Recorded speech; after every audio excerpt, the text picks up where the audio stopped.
Way back in the spring of 1990, 10-year-old me was given a $5 allowance. In search of something to spend my money on, I came upon something fantastic at my local convenience store newsstand. It was then that I started a lifelong obsession with the gold standard of sequential art, the comic book. Now, as an old man, I have decided to open up some old boxes and dig into my comic book collection. I decided it's time for me to review and analyze the illustrations and artists that made me comics crazy.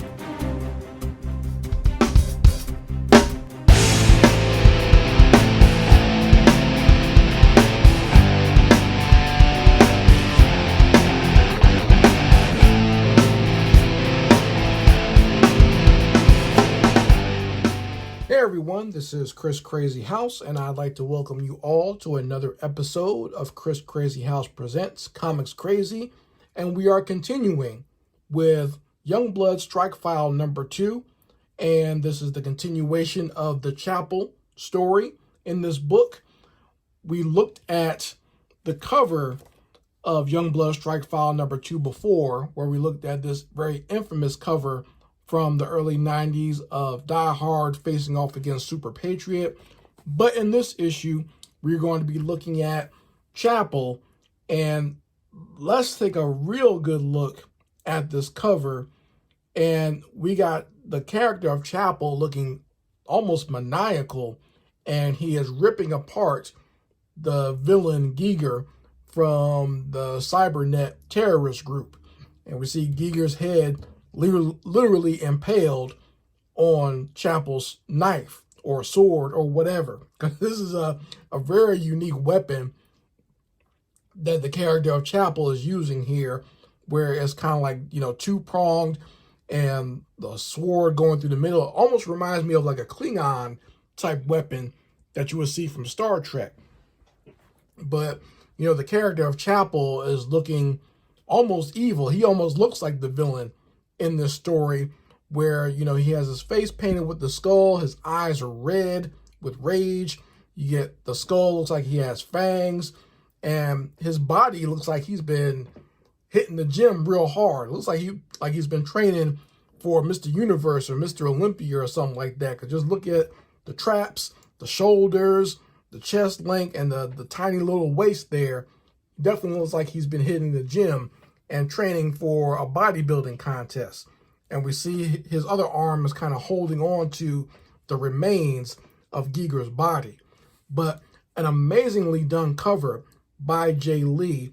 And I love the way the colors, make the main image in the front kind of pop out a lot more, where they just went for, kind of like a gradient blue background.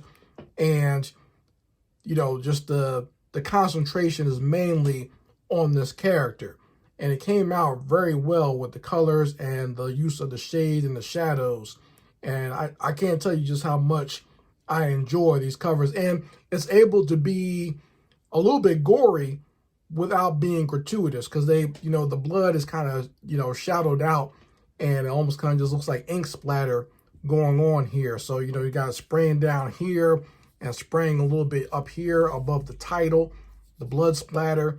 So they were able to, once again, make violence in a very beautiful way with this art style. And we're going to peel open this book and take a look where we left off in the last one with the story of Chapel and this terrorist group. So we turn to the first page here, and we all know from the very first time that the character of Chapel was introduced in Youngblood number 1, that Chapel is a ladies' man. Yes, so he was introduced in bed with a lady. So now we're getting to this second solo story here with him in Youngblood Strike File. And we're not even seeing him, we're seeing the lady first. And when you see Chapel, he's almost just like in silhouette here. And, the lady is pretty much riding him in bed. And this is actually a very tasteful way to show a love scene, believe it or not. It's actually done in a very artistic style, where you see the line work done here of kind of like the sheets or the lighting or whatever kind of curling around them. You see the candles in the foreground and in the background.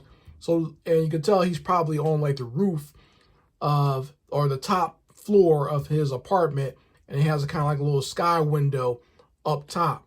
And that's where the bad guys come in, because we see some bad guys geared up, ready to wreak havoc on Chapel, and they're right above him in the sky window, and we see a lightning flash go by, and we see their silhouette. So we know some action is about to go down in this scene, and Chapel is literally about to get caught with his pants down. So the bad guys break in, and these are Cybernet's war dogs. So they're almost like zombie cyborg monsters. And I think this was, I'm not sure who came up with the idea for this. I don't know if this was something done by Rob Liefeld or if Jay Lee kind of meshed together his own style of enemy. Because this fits Jay Lee's aesthetic very well, especially back then, where he has these crazy zombie-like monsters of henchmen. You see the cables and the cords and the wiring going through their bodies. You see spikes coming off of them. We see some of their faces where they don't have noses, and so that means that they're the undead. And, just very crazy and very cyberpunkish in the way that it looks. And these bad guys are crashing through the sky window, and they don't waste any time. They just open fire. And luckily, the girl was actually on top of Chapel, so in a way, she kind of acts as a shield for him. Not that he wanted that, but that's how it winds up when these bad guys, these cyborgs, are trying to take him out, and they basically wind up shooting through her. Very gruesome in the way this is done, but once again, this reminds me very much of anime. If you've ever seen an anime called Genocyber, this is what it kind of reminds me of the way that this character is being shot down this way, and Chapel's kind of reaching out for his weapons to take revenge on these guys. And you see that he gets his gun, gets in his hand, but he cradles the woman in his arms, and, he kind of laments the fact that maybe they could have been something more, but we'll never know because her life was cut short. And his eyes look normal in this panel here, but when he focuses on doing damage to these bad guys, his eyes turn red.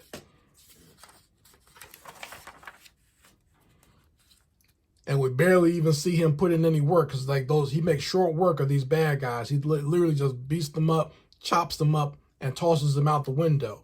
And apparently Chapel did all of this with no clothes on. All he needed was his gun, and he was able to put in that work. So butt-naked Chapel beat 3 of these Cybernet war dogs. And we see one of them, he's kind of like just been smashed up against the window, and you see kind of his face kind of peering out here, and Chapel looking mean, lean and mean in the background. I do love this panel here.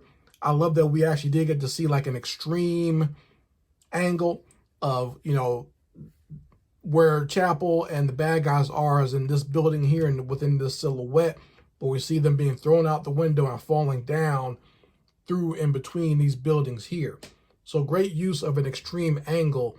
And this is something that I would use when I worked or doing my own like independent animation, doing a lot of weird extreme tilted angles like this.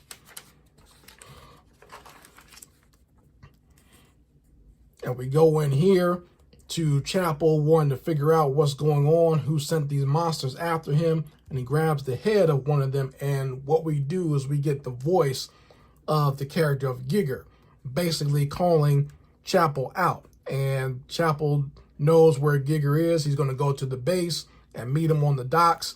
So this is what the setup is for our story. Chapel gets his information about where Giger is, and of course, just like the base that they raided at the beginning of the last issue, this head is rigged to explode. Chapel throws it out the window just in time, and we see it explode in the background. And what we do is we get a great shot here of the explosion, Chapel's silhouette kind of in the middle there, and in the foreground, we get the dead body of the young lady that was in bed with him. And I once again, artistically, I like the way her hair kind of curls around, because it almost adds a little bit of an artistic border to this this last scene here. And we cut over to Chapel. Now he's really ready for action. He's got his face paint on, got his gold chains, and the skull chain that he wears. He has his guns, has on his leather jacket, and once again, very surreal scene. And I'm not sure if, well, I think it's more of Jay Lee's style, but he did get out of drawing a real background for this scene. You know, the main focus is Chapel here. And this is the page that you would be, you know, that you could sell for a pretty penny back during the 90s. But it's not so much, the focus is not the background. They just kept this simple with like a, you know, kind of like a magenta purplish background. And the focus is on Chapel. And we kind of, I guess we know that he's in Washington, D.C., because we see the Washington Monument in silhouette behind him. So as we flip here to the next page, we see that Giger and some of his war dogs teleport into the docks so they can confront Chapel. And I'm letting you know, like, this portion right here is basically just a conversation between Giger and Chapel. But the way that Jay Lee draws it, he makes this little conversation look very interesting. And even if you think about it, like, the panel work is very simple. It's just, you know, straight horizontal, kind of like a square rectangle, more rectangles, you know, just stacked on top of each other. Not that creative in the paneling, but the artwork itself is just phenomenal.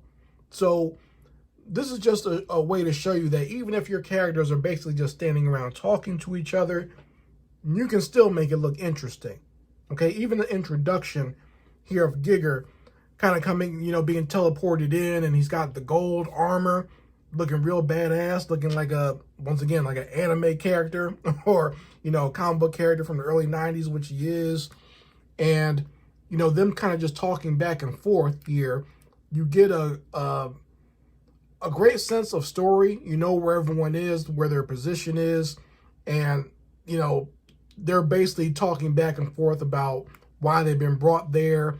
And Giger is basically telling Chapel that he was hired by Jason Wynn. So he's like, your former boss is the one that hired me to come here and take you out, and you might want to go deal with that. So even when they're talking, though, Chapel makes sure he takes out Giger's war dogs, and he winds up blowing them away, and you'll see their heads kind of flying around, and we're getting kind of like a first-person perspective from Chapel's perspective of him shooting them in the head while also talking to Giger. And Chapel has Giger at his mercies, and Giger's like, yeah, you can go ahead and kill me. You can blow my head off. No big deal, right? But, you know, you still might want to check in on your boss because he's the one that sent me here to kill you, or your former boss. So you still got to go deal with that. And Chapel says, you know what? I am going to deal with it, but I'm going to deal with you first. And that's where we get this great image here, which I, once again, very much remember from my teenage years of reading this comic. This was my favorite panel from this book, where Chapel is blowing Giger's head clean off. And it's just a really cool way of showcasing this type of scene and doing it in an artistic way, you know, where just someone, you can just show someone shooting someone and blowing up a cyborg's head, but Jay Lee found a way to do it in a very surrealist type fashion. And you see the head kind of floating out there, being blown off from the neck, and you can see it's obviously in pain, and you kind of see the action of it, of, you know, the action lines kind of flowing off of this head as it's getting blown away, and Chapel looking badass and just in pure rage as he's blowing it off. And the last part, and right before we get to the, you know, to be continued, we see Geiger's body is still talking, by the way, even though it's got his head blown off. And he's basically telling them, you know, this is not the real Geiger. This is just a robotic duplicate. But we'll meet again someday, Chapel. And we see kind of Chapel in the background holding his gun as it's smoking. And Geiger's body is basically smoking and on fire. So, you know, this is the end of this issue. Very short and to the point, but very well done as far as the art style. And once again, Jay Lee is really getting a chance to flex and just go completely crazy. And I will say I appreciate Rob Liefeld. I think the fact that he was young himself, he was a young artist himself, he did let a lot of new and young artists come to his company and just let them flourish. So in that regard, we can thank him for that, you know, because I think if a lot of these artists were just at Marvel or DC at the time, they might not have gotten a lot of leeway to experiment and to showcase their style the way they really want to. Because once again, we saw Jay Lee's artwork at Marvel doing like backup stories, but we didn't see this.